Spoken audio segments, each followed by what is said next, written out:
মঙ্গলবার মেনস্ট্রুও hygiene day উপলক্ষে SFI Kolkata জেলার উদ্যোগে স্যানিটারি ন্যাপকিন ভেন্ডিং মেশিন উদ্বোধন হল দীনেশ মজুমদার ভবনে।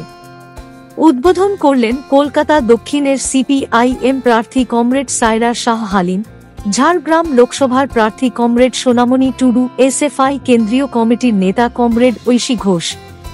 উপস্থিত ছিলেন রাজ্য সম্পাদক কমরেড দেবাঞ্জন দে, সভাপতি কমরেড প্রণয় কার্জি, ছাত্র সংগ্রাম পত্রিকার সম্পাদক comrade Souvik Das Bakshi.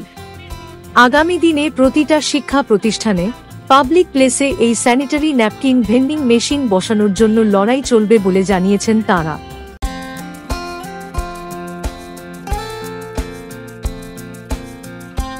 News wave India, Kolkata.